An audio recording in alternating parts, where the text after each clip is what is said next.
Veille de Tabaski, un regard sur la forte affluence. Dans les gares routières, chacun veut aller célébrer avec les parents dans les localités d'origine. Du coup, depuis quelques jours, les compagnies de transport sont très sollicitées. Avec nous, vous allez voir l'atmosphère qui règne au niveau de certaines compagnies de la place. Ça sera avec Tchemogo Konati. Les enfants du Mali au cœur d'une rencontre entre ministères chargés de la justice, Fondation Terre des Hommes Lausanne et UNICEF. Il s'agit particulièrement d'enfants en conflit avec la loi. Il était question d'améliorer leur suivi post-carcéral. Awadama Koulibaly nous donnera plus de détails. Journée de réflexion sur le processus de matérialisation du programme Mallywood, un programme qui va relancer le rayonnement et la structuration du cinéma et de l'audiovisuel malien. Le programme Mallywood est une recommandation des États généraux de la culture, de l'artisanat et du tourisme tenu en début d'année. Bonsoir à tous, bienvenue aux informations. Mahamadou Koné, bonsoir. Bonsoir Nyanya Alou Traoré. Alors avec vous, vous allez nous lire le communiqué du Conseil des ministres qui s'est réuni en session ordinaire ce mercredi 4 juin dans sa salle de délibération au palais de Koulouba sous la présidence du général d'armée Assimi Goïta, président de la transition chef de l'État. Après examen de points inscrits à l'ordre du jour, le Conseil a adopté un projet de texte, procédé à une nomination et entendu des communications. Mahamadou Koné. Bonsoir Nyanya, mesdames et messieurs, bonsoir. Au chapitre des mesures législatives et réglementaires sur le rapport du ministre des Mines, le Conseil des ministres a adopté un projet de décret portant approbation de l'accord de cession d'actions et de créances détenues sur Morila SA. La société des mines de Morila a été créée en 2000 pour l'exploitation du gisement d'or de Morila situé dans l'arrondissement de Koumantou, cercle et région de Bougouni. Son capital social était détenu par l'État du Mali à 20%, la société Anglo Gold Ashanti à 40% et la société Rand Gold Resources à 40%. L'exploitation de la mine de Morila, qui a commencé en 2000, a cessé en 2020. Avec la baisse des teneurs et l'épuisement des gisements de la carrière principale, entraînant une baisse de la production et le lancement par la société Barrick Gold de la procédure de fermeture de la mine dont l'achèvement était prévu à la fin du premier trimestre 2021. En lieu et place d'une fermeture, la société exploitante a entrepris le développement d'un projet agro-industriel qui n'a pas atteint ses objectifs. C'est pourquoi la société Firefinch Limited, société de droit australien présente au Mali à travers différentes filiales dans le secteur minier, a acquis le 10 novembre 2020 les parts actionnariales de 80% des sociétés Barrick Gold Corporation et Anglo Gold Ashanti au sein de la société des mines d'or de Morila SA, les 20% restantes demeurant toujours la propriété de l'État du Mali. Après la reprise de la mine, la société Firefinch a rencontré de nombreuses difficultés liées à la faiblesse de la teneur du minerai traité qui l'ont amené à abandonner les activités d'exploitation en 2022 malgré les investissements réalisés et la disponibilité de ressources géologiques. Afin de continuer l'exploitation des ressources aurifères disponibles, l'État du Mali a signé le 6 mai 2024 un protocole d'accord avec la société Firefinch qui prévoit la reprise de la mine de Morila par l'État du Mali à travers l'acquisition au dollar symbolique des 80% des actions détenues par Firefinch. C'est dans ce cadre qu'un accord de cession d'actions et de créances détenues sur Morila SA a été signé le 18 décembre 2024 entre Morila Limited, Firefinch et l'État du Mali. Le projet de décret adopté approuve l'accord de cession d'actions et de créances détenues sur Morila SA à l'État du Mali et consacre son entrée en vigueur. Au chapitre des mesures individuelles, le Conseil des ministres a procédé à une nomination. Le nom de l'intéressé est disponible sur le site web du secrétariat général du gouvernement www.sgg-mali.ml et dans le journal L'Essor. Au chapitre des communications, 1. Le ministre des Maliens établi à l'extérieur et de l'intégration africaine a informé le Conseil des ministres de la tenue de la Semaine nationale de l'intégration africaine, édition 2025. Cette édition, tenue du 25 au 31 mai 2025, s'inscrivait dans le cadre de la célébration de l'anniversaire de la création de l'Organisation de l'Unité africaine, devenue l'Union africaine le 9 juillet 2002. L'Union africaine a choisi comme thème « Justice pour les Africains et les personnes d'ascendance africaine par des réparations ». Au plan national, le thème retenu était « Rôle et place de la diaspora malienne dans le processus de réparation des torts infligés par la traite négrière et la colonisation à l'Afrique en général et au Sahel en particulier ». La célébration de l'édition 2025 de la Semaine nationale de l'intégration africaine a été marquée par la montée des couleurs africaines à la Tour de l'Afrique, la journée de salubrité à la place de l'AES, la nuit de l'intégration africaine organisée en collaboration avec le groupe des ambassadeurs africains, la Fédération des communautés africaines et la jeunesse de l'Union africaine. Elle a été l'occasion pour notre pays de réitérer son engagement en faveur de la réalisation de l'unité africaine. 2. Le ministre de la Promotion de la Femme, de l'Enfant et de la Famille a informé le Conseil des ministres A. de la participation du Mali au Forum international sur la famille tenu à Istanbul en Turquie du 22 au 23 mai 2025. Ce forum, organisé par le gouvernement turc dans le cadre de la célébration de l'année 2025 comme année de la famille, décrétée par le président de la République de Turquie, a réuni les ministres chargés de la famille de 26 pays autour du thème « Protection et renforcement de la famille dans un monde globalisé ».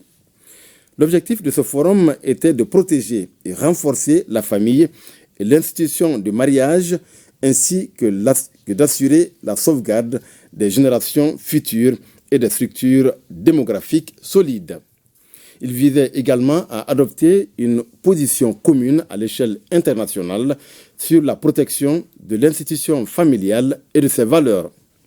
Les travaux ont été marqués, entre autres, par une session ministérielle sous le thème « Intégrer les politiques orientées vers la famille, efforts nationaux et internationaux », des panels et une visite des expositions.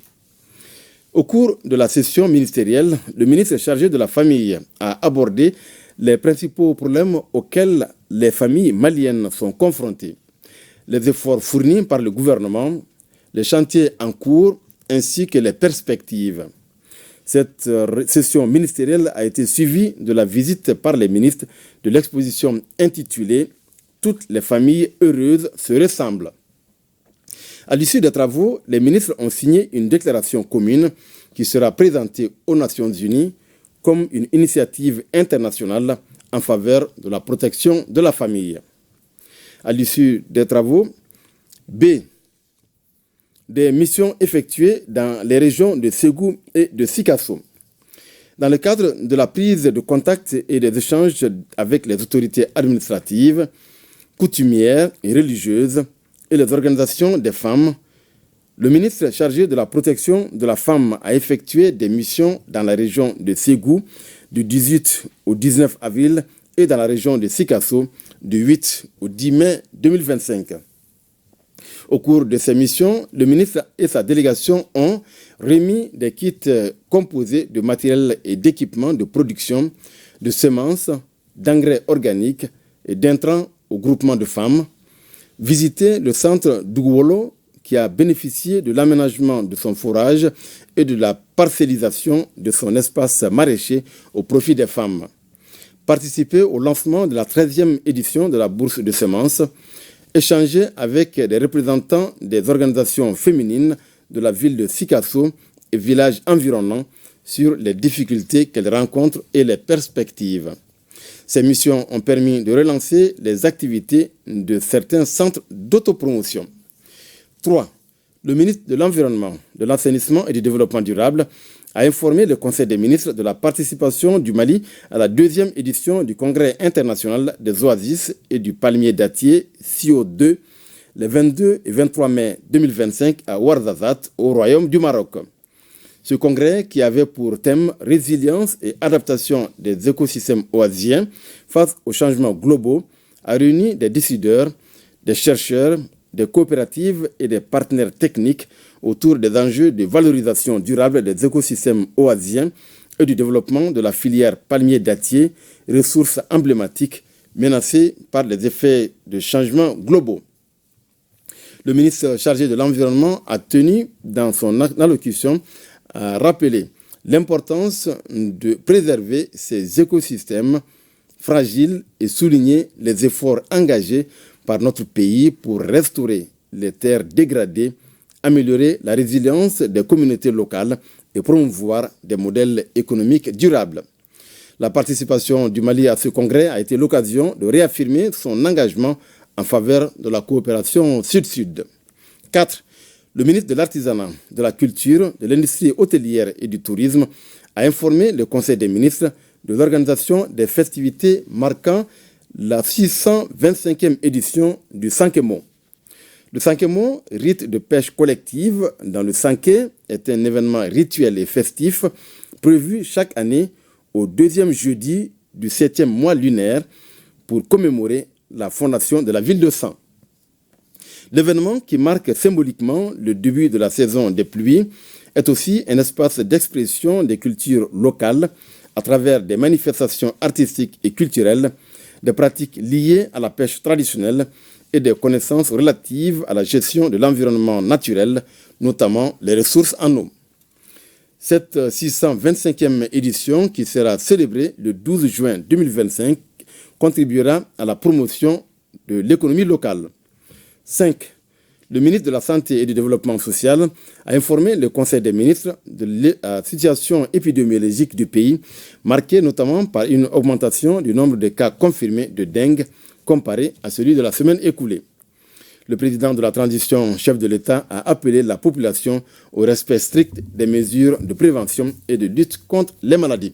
Voilà, Nyanya Alou Traoré, ce qu'il fallait retenir du communiqué du Conseil des ministres de ce mercredi. Merci beaucoup, Mahamadou Koné. Suite donc de ce journal, l'État-major général des armées informe l'opinion que les vecteurs aériens ont procédé à des frappes ce mercredi 4 juin 2025 dans la région de Kidal. Ces frappes ont permis de neutraliser des terroristes et détruire d'importants moyens logistiques. Les précisions dans ce commentaire de Abdoulaye Sako de la DIRPA.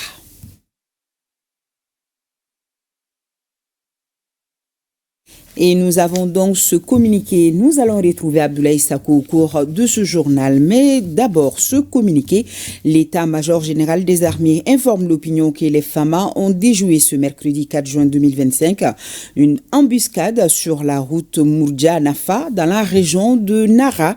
La prompte réaction de l'unité en mouvement a permis de neutraliser 10 combattants terroristes et récupérer des armes et de la logistique. Les opérations de ratissage se poursuivent dans la zone. L'état-major général des armées salue la promptitude de l'unité engagée et rassure que les FAMA ne ménageront aucun effort pour rechercher et traquer les combattants terroristes sur l'ensemble du territoire. Et suite aux attaques terroristes lâches et barbares enregistrées dans certaines localités du pays, nous avons reçu des communiqués de soutien aux autorités maliennes. Ainsi, le réseau national de la jeunesse du Mali et l'association Groupe Bouktou aux forces armées de sécurité du Mali ont appris avec une profonde affliction la tentative d'infiltration, des combattants terroristes dans les positions des FAMA. Les organisations de la société civile expriment leur soutien patriotique au gouvernement et condamnent avec la dernière rigueur ces tentatives de déstabilisation des ennemis de la paix. Audience à la primature, l'ambassadeur de la République populaire de Chine sur le départ est venu remercier le chef du gouvernement pour son appui. Le diplomate, après 3 ans et 7 mois de service, quitte le Mali. Les deux personnalités ont mis cette audience à profit pour évoquer la participation du général d'armée Assimi Goïta, président de la transition, au 9e sommet du Forum sur la coopération sino-africaine, FOCAC, qui s'est tenu à Beijing du 4 au 6 septembre 2024. Un séjour qui a marqué un tournant décisif dans les relations bilatérales entre le Mali et la Chine. Ce sommet a permis aux présidents chinois et maliens de porter leur coopération au statut de partenariat stratégique. Notez que la coopération Mali-Chine embrasse tous les domaines santé, économie, défense et infrastructure. Le Premier ministre a remercié le diplomate chinois pour sa proximité avec les populations maliennes et pour la réussite de sa mission.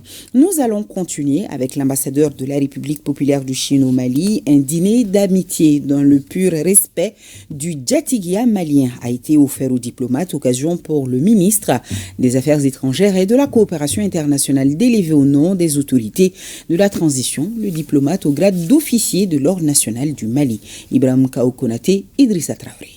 Monsieur Chen Jiong, ambassadeur extraordinaire et plénipotentiaire de la République populaire de Chine.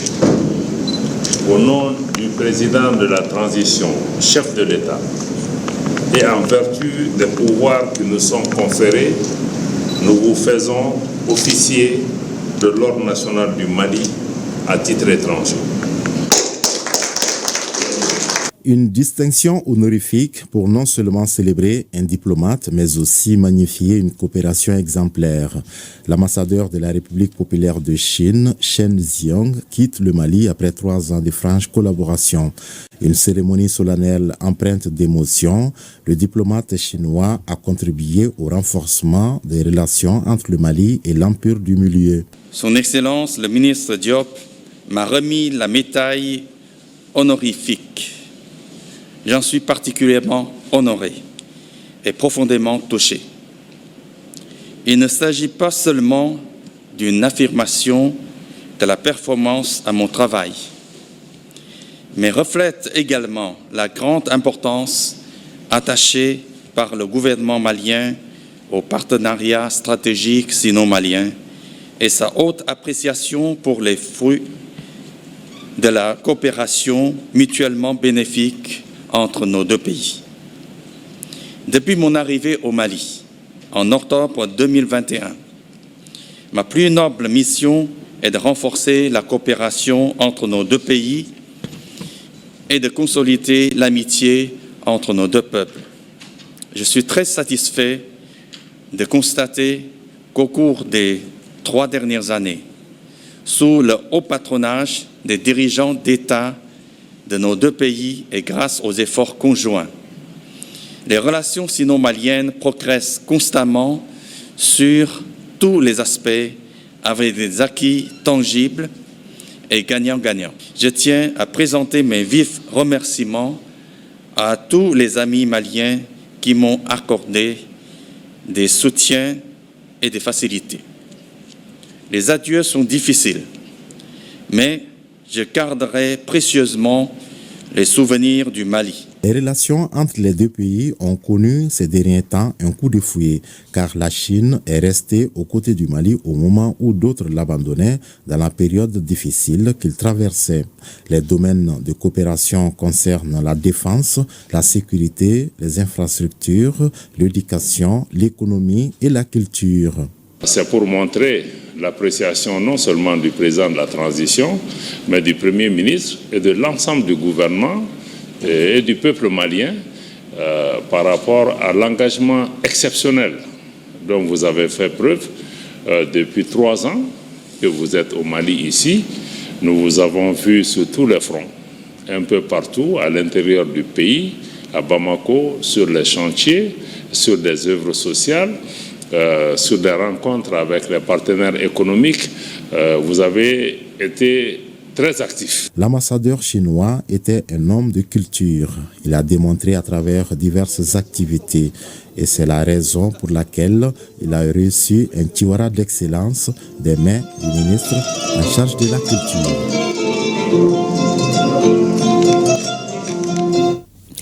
Le ministre en charge du Travail participe à la 113e conférence internationale du travail à Genève. Dans son intervention, il a fait ressortir le lien entre emploi, droit et travail. Il a également partagé la vision Mali 2063 et la stratégie nationale pour l'émergence et le développement durable 2024-2033. Je vous propose de suivre un extrait de son intervention, un extrait choisi par Mohamed Diarra. Il est temps de faire face aux défis qui assaillent le monde du travail, se caractérisant entre autres par les injustices persistantes et une insécurité sur le marché du travail. En adoptant la vision Mali 2063, et la stratégie nationale pour l'émergence et le développement durable 2024-2033, le gouvernement s'engage au renforcement du capital humain en créant des emplois décents et de qualité. En matière d'emploi et de formation professionnelle, le gouvernement travaille à dynamiser l'insertion des jeunes par l'entrepreneuriat. Ainsi, on note l'élaboration d'un projet à impact rapide au bénéfice des jeunes et des femmes en milieu rural et urbain pour plus de 5,778 milliards de francs CFA. Et l'ouverture de 2 centres de formation ultramodernes, le lancement du partenariat insertion via la compétence avec la coopération suisse qui touchera 4 000 jeunes ruraux pour près de 5,3 milliards de francs CFA. Le démarrage du projet FIER 2, le démarrage d'une étude diagnostique et l'élaboration de la stratégie nationale de transition de l'économie informelle avec l'appui du Bureau international du travail. La signature d'un accord avec l'Union européenne pour financer le projet formation professionnelle pour la jeunesse pour 17 millions d'euros qui touchera 6 460 jeunes de 15 à 35 ans. Le dialogue intermalien pour la paix et la réconciliation nationale, tenu du 6 au 10 mai 2024, a recommandé l'adoption d'une charte nationale pour la paix et la réconciliation nationale. La vision de la charte est celle d'une nation souveraine, réconciliée, tolérante et en paix dans un État refondé reposant sur une gouvernance démocratique, juste et équitable. Et en marge justement de cette 113e conférence internationale du travail à Genève, le comité exécutif élargi de la CEP s'est réuni à l'ouverture des travaux. Le ministre de l'Entrepreneuriat national, de l'Emploi et de la formation professionnelle, Oumou Salsek, dans une intervention préenregistrée, a partagé les progrès réalisés par le Mali en matière de promotion d'emplois décents. Je vous propose de suivre un extrait de son intervention. L'extrait est choisi par Bemba Sibi. Le thème de notre réunion est d'une importance capitale. Il reflète notre volonté commune de renforcer les capacités des services publics d'emploi en tant qu'outil de mise en œuvre des politiques nationales de l'emploi et de l'insertion socio-professionnelle des jeunes, des femmes et des groupes vulnérables. Dans un contexte marqué par des défis structurels persistants, aggravés par des crises multiformes, sécuritaires, climatiques, économiques et sociales, nos pays africains doivent plus que jamais unir leurs efforts, partager leurs bonnes pratiques et mutualiser leurs ressources pour faire face efficacement au chômage et à la précarité de l'emploi. Au Mali, mon département mène plusieurs réformes majeures pour adapter nos services à la demande du marché du travail, tout en promouvant un entrepreneuriat inclusif et une formation professionnelle de qualité. Nous avons engagé la rénovation et la construction de centres de formation professionnelle sur l'ensemble du territoire, lancé un programme d'impact rapide pour l'employabilité des jeunes et mis en œuvre un mécanisme de financement innovant pour les PME via un fonds de garantie. Ces efforts s'inscrivent dans le cadre de notre stratégie nationale pour l'emploi et l'entrepreneuriat qui met l'accent sur l'inclusion, la durabilité et la résilience. Retour au Mali, revenons sur ces frappes de nos vecteurs aériens ce mercredi dans la région de Kidal. L'état-major général des armées informe que ces frappes ont permis de neutraliser des terroristes et détruire d'importants moyens logistiques. Les précisions, c'est dans ce commentaire de Abdoulaye Sako de la DIRPA. Les vecteurs aériens des forces armées maliennes ont craché le feu sur les terroristes à Djencheché dans la région de Kidal. Un véritable carnaval d'expédition vers le repos éternel. 3 terroristes ont voulu jouer au plus malin en se cachant dans un pick-up. Après un temps d'observation, le véhicule et les 3 terroristes ont été traités avec efficacité.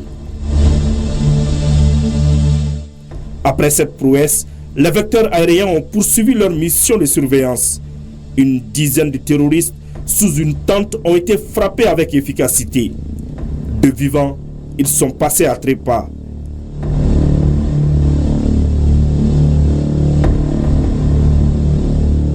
D'une pierre deux coups, la déflagration de la frappe ont aussi détruit une autre tente contenant les logistiques. Les opérations se poursuivent. Et je vous rappelle ce communiqué. L'état-major général des armées informe l'opinion que les FAMA ont déjoué ce mercredi 4 juin 2025 une embuscade sur la route Mourdia-Nafa dans la région de Nara. La prompte réaction de l'unité en mouvement a permis de neutraliser 10 combattants terroristes et récupérer des armes et de la logistique. Les opérations de ratissage se poursuivent dans la zone. L'état-major général des armées salue la promptitude de l'unité engagée et rassure que les FAMA ne ménageront aucun effort pour rechercher et traquer les combattants terroristes sur l'ensemble du territoire. Les enfants du Mali au cœur d'une rencontre entre ministères chargés de la justice, Fondation, Terre des Hommes, Lausanne et UNICEF. Il s'agit particulièrement d'enfants en conflit avec la loi. Il était question d'améliorer leur suivi post-carcéral et rendre la justice plus attentive à leurs besoins. Awa Adama Koulibaly nous donne plus de détails. Les enfants ne doivent être privés de liberté que comme dernier recours. C'est l'alternative que veulent les protecteurs des tout-petits au cœur de toute politique et stratégie judiciaire. L'observation générale numéro 10 du Comité des droits de l'enfant, publiée en mai 2024, insiste sur l'importance de la justice réparatrice. Elle encourage l'adoption des mesures alternatives à la détention telles que la probation, la médiation et les programmes de réhabilitation communautaire. À nos jours, plusieurs efforts se conjuguent pour l'atteinte de cet objectif de la part du gouvernement et de ses partenaires. Nous notons le processus enclenché en faveur de l'adoption des textes portant création d'une direction nationale de la justice pour enfants, de l'adoption d'une stratégie nationale de la justice pour enfants, sans passer sous silence les importantes innovations intégrées dans les codes pénals et de procédure pénale en faveur des enfants, victimes et auteurs d'infractions. Notre stratégie d'intervention cible à une amélioration du cadre juridique, au renforcement des capacités des acteurs de la justice pour enfants et à l'accompagnement juridique et psychosocio-éducatif des enfants. En cas de séjour pénitentiaire, l'enfant a droit à un traitement qui prend en compte son âge et qui facilite sa réintégration dans la société. Le suivi post-carcéral est ce mécanisme qui permet de garder les regards sur l'enfant en conflit avec la loi après sa libération, de gérer son premier contact avec la communauté et de faire le suivi, évaluation des mesures de rééducation et de réinsertion mises en œuvre pendant l'incarcération. Ce symposium de 2 jours se tient en marge du 5e congrès mondial sur la justice pour enfants, qui est présentement en cours à Madrid, en Espagne.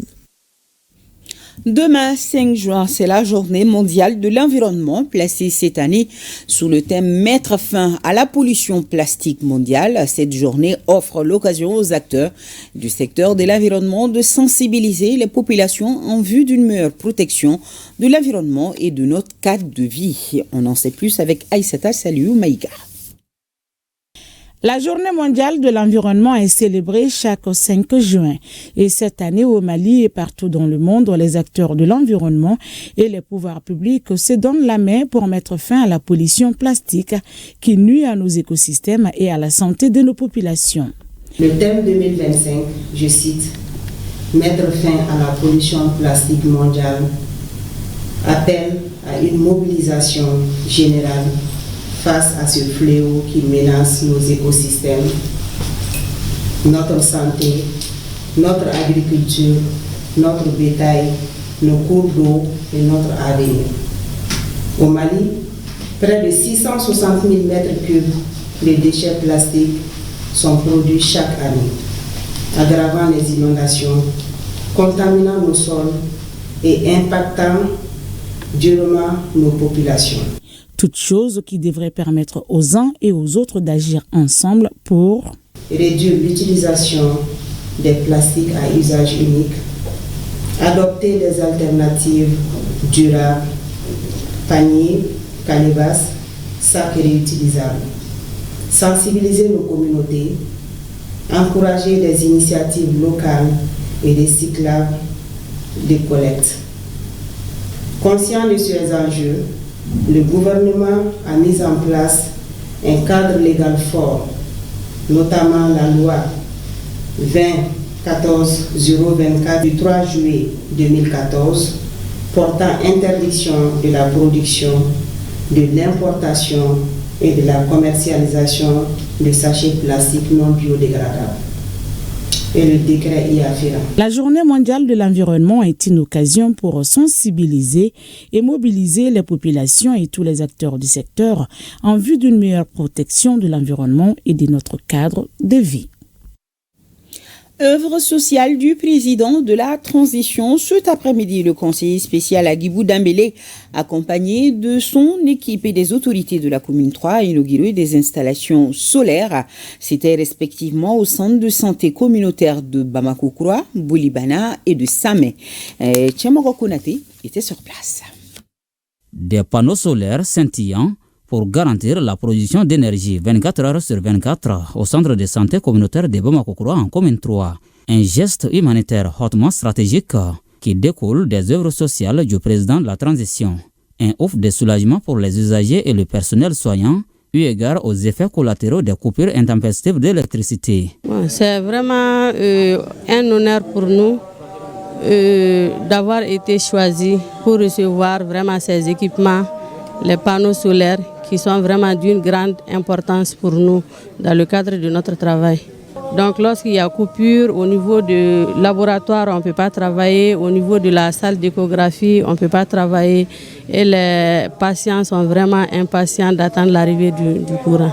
Geste similaire au centre de santé communautaire de Samé, toujours en commune 3. Il s'agit là de 2 établissements sanitaires qui devront désormais fonctionner à plein régime grâce au président de la transition qui élargit son champ d'action. Hier, on était un peu derrière le fleuve à Sabalibougou. Le trésorier a calculé, en tout cas encore une fois, les ressources qu'il mettait bien entendu dans le carburant pour faire marcher le groupe, rien que pour la population.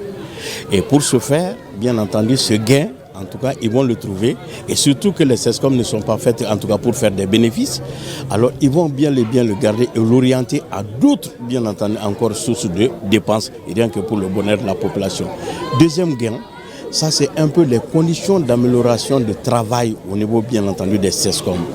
Et si cela y est, donc c'est une qualité de service qu'on va offrir à la population. Partout où on va, que ce soit avec les fourrages, aujourd'hui avec les installations solaires, la façon dont les populations nous accueillent nous satisfait énormément. Ça montre que nous venons à point nommé, ça donne de l'espoir.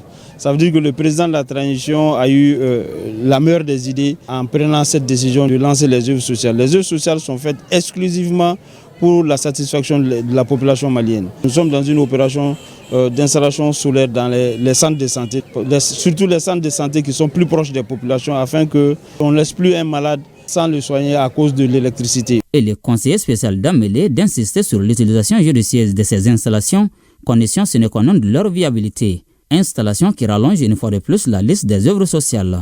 Une tendance qui sera maintenue et soutenue au bénéfice d'autres concitoyens qui en expriment les besoins. Et ce n'est pas tout. Tchamogo Konate, c'est Nomomougou dans la commune rurale de Djalakorodji, cercle de Kati, région de Koulikoro, qui reçoit à son tour la solidarité présidentielle avec l'inauguration ce mercredi de son 2e château d'eau dans le cadre des œuvres sociales du président de la transition, le général d'armée Assimi Goïta, chef de l'État. Plus de détails avec Fanta Mamanietao et Aloubé Kone dans ce reportage. Un mercredi pas comme les autres pour les habitants de Djalakorodji. Cette commune avait une problématique en partage, la pénurie d'eau potable. Grâce à la réalisation du 450e forage par le président de la transition, le général d'armée Assimi Goïta, chef de l'État, les habitants de la dite localité peuvent pousser désormais un ouf de soulagement. Nous, les femmes de Djalakorodji, nous tenons à remercier le président de la transition pour cet acte combien humanitaire. On souffrait énormément avant la construction de ces fourrages. On prie le bon Dieu afin que le Mali puisse retrouver sa paix et sa stabilité.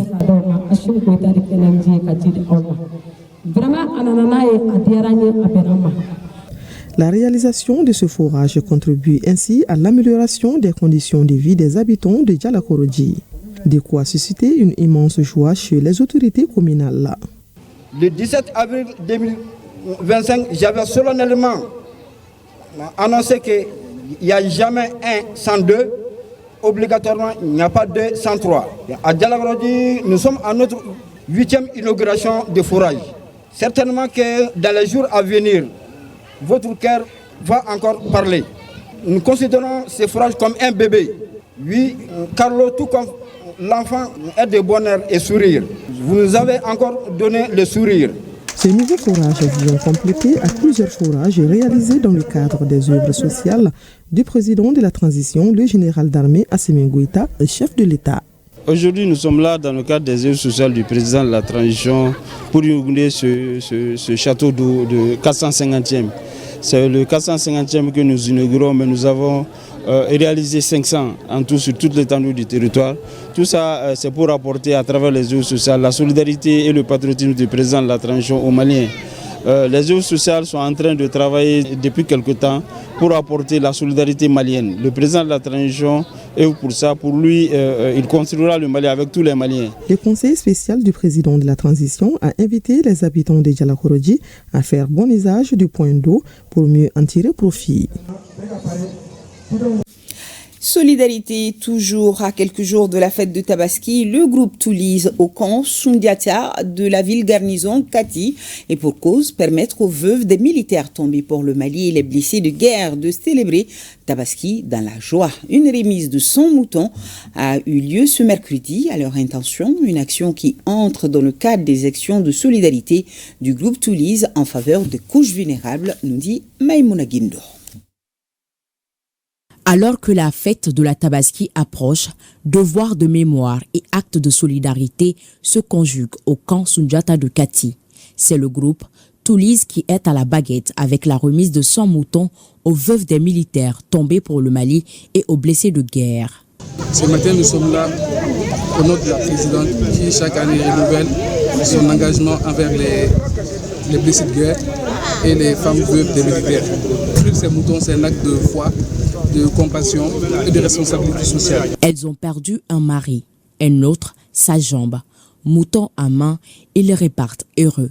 Ce geste du groupe Toulise est un soutien moral afin de soulager un quotidien souvent difficile pour ces personnes vulnérables. Chaque année, le groupe Toulise vient essuyer nos larmes en nous offrant des moutons pour la fête, surtout en ces temps difficiles. Merci au groupe Toulise. Ils ont pensé à nous, les blessés de guerre, qu'Allah assiste le Mali. On ne peut plus faire un geste sanitaire que ça. Ça, c'est un acte de dévotion, d'adoration du bon Dieu. Parce que c'est le cri du cœur que ceux-ci auront à faire aujourd'hui à leur rentrée. Les enfants, les accueillants, ça fait parler, c'est vraiment émouvant.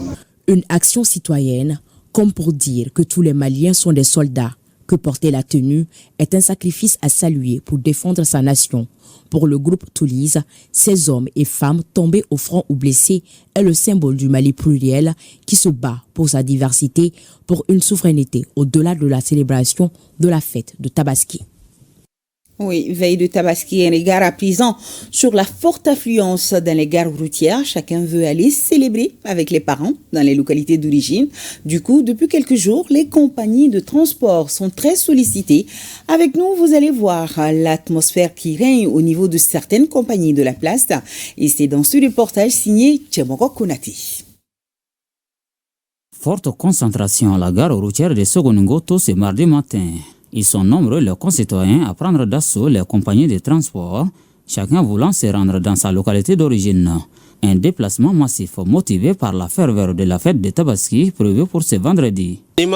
Si on ne sort pas tôt, difficilement on arrive à avoir du ticket de transport. Il faut souvent veiller pour en avoir. Je vais fêter au village comme c'est la seule occasion pour nous. Il y en a qui en profitent pour y passer les vacances. Pour la circonstance, toutes les compagnies sont presque saturées, au point que certaines peinent à faire face à la demande assez croissante. Nous sommes arrivés aux environs de 4 heures. Nous allons à Sikasso, ce n'est pas facile d'avoir du ticket. Nous sommes au rang il y a longtemps, faites-nous des bénédictions.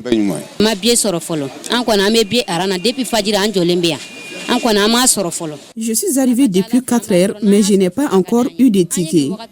J'ai attendu ce moment pour venir puisque nous sommes nombreux à aller fêter au village. Il y en a qui sont partis avant moi et d'autres me suivront. Pour s'approprier un ticket, il faudra lourdement s'armer de patience, tout en observant la file d'attente. Certains, à l'image de Orokia Kone, se sont fait le devoir d'y passer la nuit pour s'approprier les leurs pour prétendre bénéficier de l'embarcation. Nous avons payé nos tickets depuis hier pour Kuchala. Le départ était prévu pour 7 heures, mais on nous a dit que le véhicule n'est pas encore arrivé. Nous sommes toujours dans l'attente pour avoir passé la nuit ici.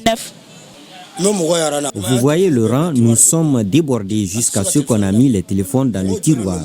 L'affluence est grande depuis samedi. Le premier car sort dans peu de temps à 7 heures. À l'approche de chaque fête, c'est comme ça. Mais nous arrivons à nous en sortir. Ces déplacements massifs à l'occasion de la fête de Tabaski est une réalité bien ancrée dans les traditions au Mali. Il s'agit pour les uns et les autres de se rendre auprès de leurs pour célébrer cette fête. Une véritable occasion de communion. Fêter, oui, mais dans la prudence et dans la vigilance. C'est pourquoi une équipe de l'ANASER était sur la RN27 et la RN6 pour superviser les équipes de contrôle routier déployées sur le terrain. Cette activité vise à sensibiliser les usagers de la route à adopter des comportements sécurisés sur nos routes, surtout en cette veille de fête pour éviter les accidents de la circulation. Suivons Djemba Moussa Konati. L'ANASER monte la garde sur la RN6 et RN27 pour mieux protéger les usagers en cette veille de la fête de Tabaski. À Markakungo, sur la RN27, l'équipe de contrôle routier de l'ANASER et la gendarmerie ont contrôlé et immobilisé 2 compagnies de transport qui étaient en surnombre. Les chauffeurs ont été ordonnés de prendre des dispositions idoines pour transporter le surnombre décelé dans leur car. Les gendarmes ont contrôlé mon car. Il ressort que je suis en surnombre. En cette veille des fêtes, tout le monde veut aller faire la fête au village. Les passagers nous obligent à mettre les chaises dans les allées. Mais nous savons que ce n'est pas normal. J'ai payé l'infraction. Ça serait une leçon pour moi. Nous-mêmes, nous sommes conscients que ce que nous faisons n'est pas correct. Mais nous voulons vite aller au village pour y passer la fête. En réalité, on ne connaissait pas les conséquences du surnombre. Mais grâce au conseil des agents de l'ANASER, nous avons compris beaucoup de choses. Les infractions ciblées au cours de ce contrôle routier sont l'excès de vitesse, la surcharge, le surnombre, le non-port de la ceinture de sécurité, le non-port de casque pour les motocyclistes, entre autres. La mission principale que nous menons avec l'Agence nationale de la sécurité routière est basée sur la prévention. Éduquer les usagers, sensibiliser les usagers et après, s'il y a une répression à faire, ça sera contraventionnel. L'appel que je lance à l'ensemble des usagers de la route en cette veille de fête de Tabaski, c'est à peu près en 3 mots. La responsabilité, la courtoisie et surtout la prudence dans la circulation. Rappelons que ce contrôle routier concerne toutes les régions du Mali. L'initiative vise à tout mettre en œuvre pour faire 0 accident de la circulation lors de cette fête de Tabaski et réduire considérablement les accidents sur nos routes, c'est là pour toujours. Et on l'espère bien. Et si on partait à la Mecque, on nous informe que les pèlerins maliens sont bien arrivés à Mina, un site situé à 7 km de la mosquée Al-Haram de la Mecque. Ici, les pèlerins implorent Dieu, demandent la miséricorde et la clémence avant l'étape de Arafat. Nos envoyés spéciaux sont Suleiman Kenza Sidibé, Toumani Diabaté à Malandouri. Nous sommes ici à Mina, au nord-est de la Mecque. Des tentes sont étendues à perte de vue. Plus de 2000 pèlerins maliens de la filière gouvernementale sont arrivés ce matin sains et saufs sur ce site. Mina, c'est l'étape cruciale du Hajj vers le jour d'Arafat, jour du sacre de l'alliance entre Allah et ses créatures, nous les hommes. De Mina, les pèlerins se rendent à Arafat, à Mousdalifa, au nord-est, à 7 km à pied. De retour, ils vont s'acquitter aussi d'un autre devoir religieux, à savoir la lapidation du Satan le jour de la fête de la Tabaski. L'arrivée des pèlerins ici, avant d'aller dans la zone de Arafat, ça représente le temps qu'on passe dans les tombes au cimetière avant le jour de la résurrection. Le jour de la résurrection, c'est le grand jour de la rencontre entre Allah et ses serviteurs et ses créatures. Donc, tous les pèlerins ont fait la sacralisation, quitter la Mecque pour venir se reposer ici, pour se préparer avant le grand jour de la rencontre. Le jour de Arafat, c'est le grand jour de la rencontre, et c'est le jour de l'invocation, et c'est le jour de bénédiction. C'est le jour le plus béni dans l'année. Mina est à 7 km au nord-est de la mosquée Al-Haram, entre la Mecque et Mousdalifa. Le site est habité seulement pendant le Hajj. Les pèlerins passent ici le jour de Tarawaya, conformément à la tradition prophétique depuis le prophète Ibrahim, pour invoquer, implorer, glorifier Dieu, demander la miséricorde et la clémence d'Allah. Le gouverneur de la région de Kita fait parler son cœur. Les forces armées et les responsables religieux de sa circonscription viennent de recevoir de sa part des bœufs et des moutons, nous informe Mahamadi Alioubari.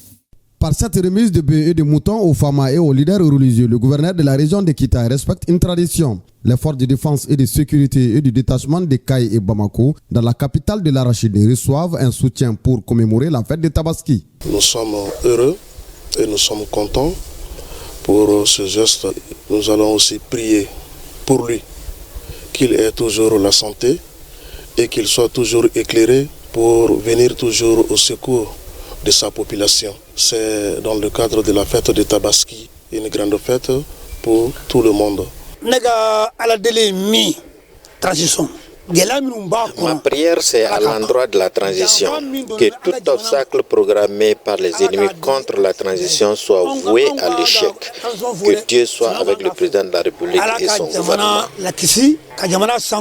Cette opération de charité à l'occasion de la fête de Tabaski venant du chef de l'exécutif régional constitue une bouffée d'oxygène pour les forces armées et de sécurité qui sont en mission. Nous profitons de cette occasion pour dire toute l'estime que nous avons pour nos forces de défense et de sécurité, toutes confondues. Ceci, c'est pour magnifier le travail qu'elles opèrent, nuit et jour, pour la sécurisation des hommes et de leurs biens à travers notre région, mais également à travers tout le pays. Aujourd'hui, nous faisons une offrande de 9 bovins pour toutes les forces confondues qui opèrent à Kita, de façon coordonnée pour que la ville, la région et les différentes contrées de Kita soient en sécurité. Cette assistance de l'exécutif régional témoigne de l'engagement des autorités de la transition à soutenir les femmes dans leur mission régalienne, à savoir la défense de l'intégrité territoriale du Mali.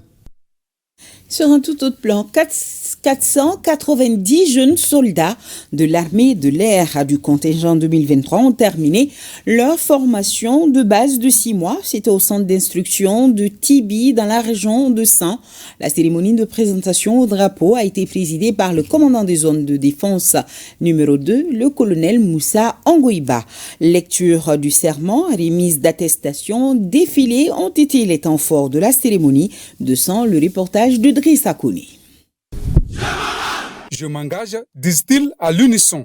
Ils sont 490 jeunes recrues du contingent 2023 de l'armée de l'air à prendre ainsi le noble engagement devant le drapeau national. Ce serment met fin à 6 mois de formation commune de base ici au centre d'instruction de Tibi, à l'issue de laquelle formation ces jeunes soldats ont acquis des savoir-faire techniques et tactiques pour répondre aux exigences du moment. Ils ont appris le métier des armes, ont renforcé leurs conditions physiques et morales.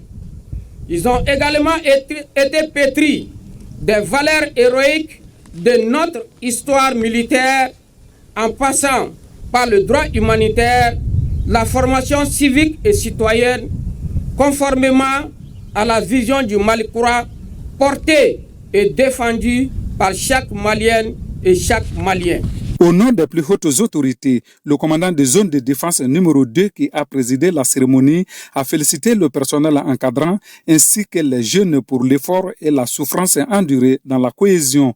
Vous êtes engagés dans un des moments les plus difficiles de l'histoire de notre armée, dont le défi sécuritaire est énorme et nous faisons face à un ennemi déterminé. Le besoin est énorme sur le terrain et beaucoup d'entre vous seront déployés sur le théâtre des opérations dans des jours à venir ou voire des mois à venir. Sachez que la discipline et le respect des consignes vous conduiront au succès. N'abandonnez jamais. Restez soudés et unis comme un seul homme derrière votre hiérarchie, car c'est en cela que réside votre salut. Place donc à la remise des attestations aux 3 premiers de cette vague. Il s'agit de 2 premiers ex-aequo avec une moyenne de 16,71 qui sont les soldats de 2e classe Moussa Amadi Bari et Ali Koulibaly. Le soldat de 2e classe Lassana Damele est 3e avec 16,57. Cette matinée de réjouissance prend fin par le défilé dont l'ordre est le suivant. Le commandant des troupes, le drapeau et sa garde, une section de personnel d'encadrement suivie par les 3 compagnies des recrues. Avant de quitter Tibi, le colonel Ongoiba a présenté les sincères salutations des plus hautes autorités aux légitimités traditionnelles de la localité, le tout couronné par ce refrain des recrues.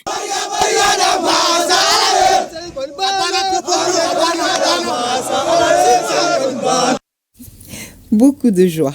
Les acteurs du cinéma malien sont réunis à la faveur d'une journée de réflexion sur le processus de matérialisation du programme Mallywood. Ce nouveau programme du Centre national de la cinématographie vise à relancer le rayonnement et la structuration du cinéma et de l'audiovisuel malien. Le programme Mallywood est une recommandation des États généraux de la culture, de l'artisanat et du tourisme tenu en début d'année. Compte rendu Djemba Moussa Konati.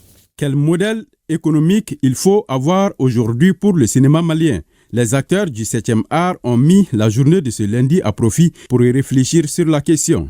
Ils entendent bâtir un modèle économique à partir d'un nouveau programme appelé Mallywood, à l'image de Hollywood aux États-Unis, Bollywood en Inde et Nollywood au Nigeria pour une industrie cinématographique durable. Avec le concept Mallywood, les cinéastes entendent valoriser la culture malienne à travers les films pour le plein épanouissement des cinéphiles. Le Mali aussi s'est dit, pourquoi pas Mallywood au Mali?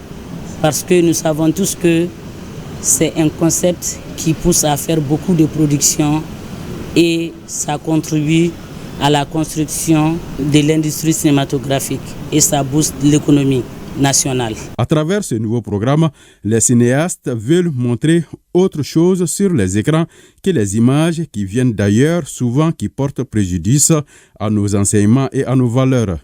Jeunes et adultes, sa culture. Et ils ne peuvent plus construire leur destin dans ce que nous voulons pour le Mali d'aujourd'hui et de demain.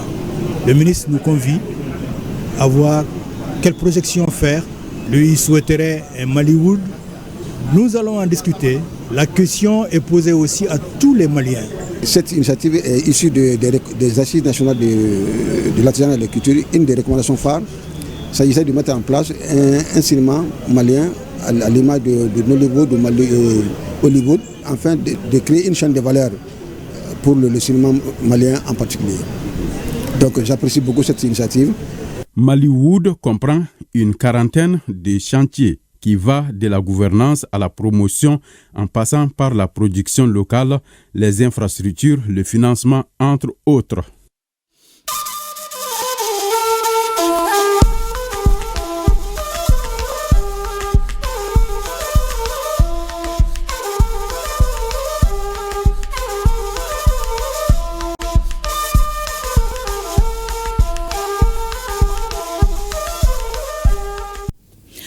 visite officielle à Astana, en République du Kazakhstan, Karamoko Jean-Marie Traoré a visité le siège de l'Organisation islamique pour la sécurité alimentaire, une structure de l'Organisation de la coopération islamique qui regroupe 41 des 57 pays membres. Le Burkina Faso en était membre depuis 2016 et le ministre des Affaires étrangères est venu parler de renforcement de coopération bilatérale. Ahadi Sahamba nous fait le point.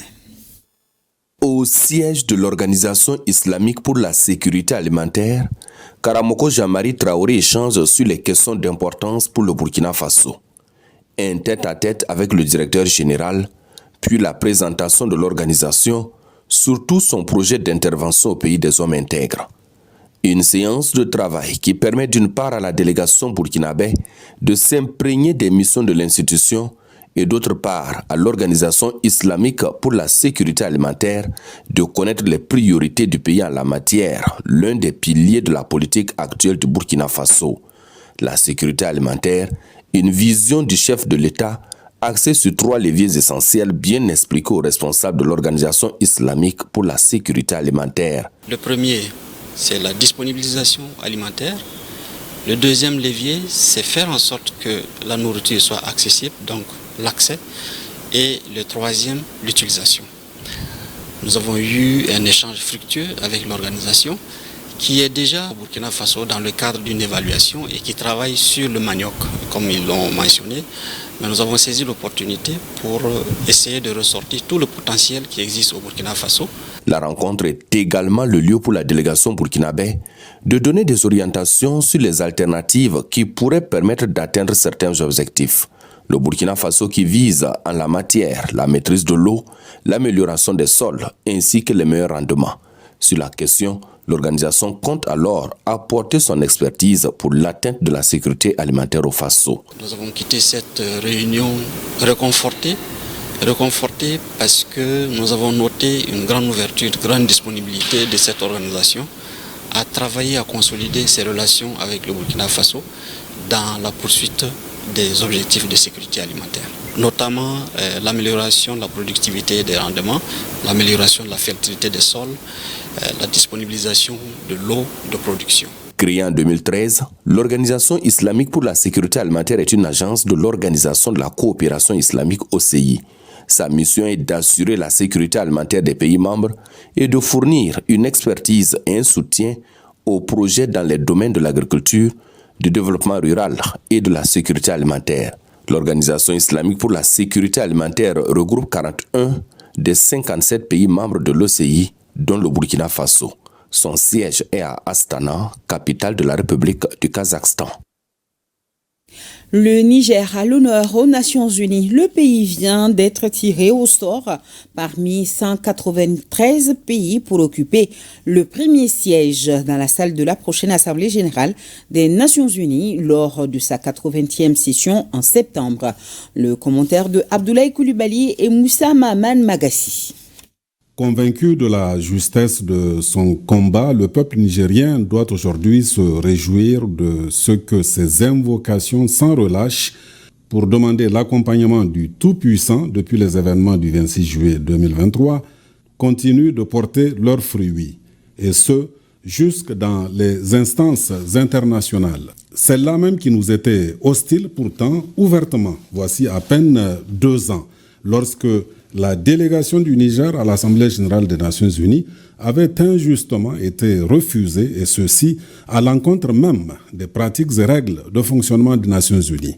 Mais Dieu reconnaîtra les siens, pour reprendre cette formule, laissant à Dieu le pouvoir de juger ceux qui pourront entrer au paradis et les autres. Après nous avoir empêchés, voici 2 ans donc, d'accéder dans l'enceinte même des Nations Unies, cette année 2025, le très haut, le très juste et de la plus belle et solennelle des manières a guidé les propres mains des mêmes responsables des Nations Unies pour tirer au sort le nom du Niger en premier. Notre pays occupera ainsi le premier siège dans la salle de la prochaine Assemblée générale des Nations Unies lors de sa 80e session. Niger.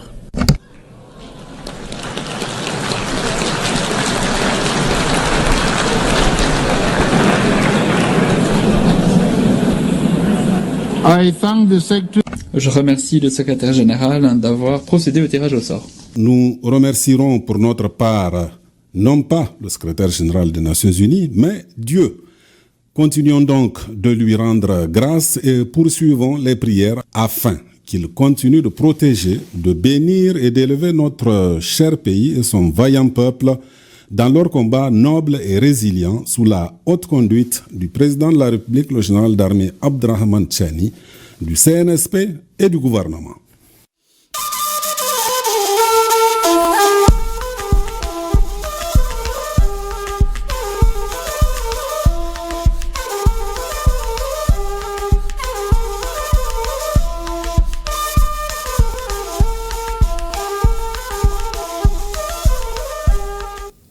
Dans ce communiqué, le ministre du Travail, de la Fonction publique et du Dialogue social communique en application des dispositions de la loi numéro 05040 du 22 juillet 2005 relative aux fêtes légales en République du Mali, les journées du vendredi 6 juin 2025, fête de Tabaski, et samedi 7 juin 2025, lendemain de la fête, sont chômés et payés sur toute l'étendue du territoire national. En conséquence, le travail reprendra le lundi 9 juin 2025 à 7h30. Un peu de gourmandisme à présent. Avec la fin de la 3e édition du concours culinaire prix 2020 Oumoudiara Djema, organisé par le réseau Anka Communication en partenariat avec ORTM1. Cet événement a offert une réelle opportunité aux postulantes de montrer leur savoir-faire culinaire, particulièrement le riche patrimoine culinaire de notre pays. Ibrahim Kaoukounate, Suleiman Keita, reportage. Awa Sissoko et Khadija Seno sont première et deuxième dans la catégorie de préparation de boules de bouillie Moninkuru, tandis que Mariam Konaté et Fatoumata Mariko sont respectivement première et deuxième dans la catégorie de préparation du thon malien. Voilà le tableau gagnant du concours culinaire sur la cuisine traditionnelle malienne, édition 2025.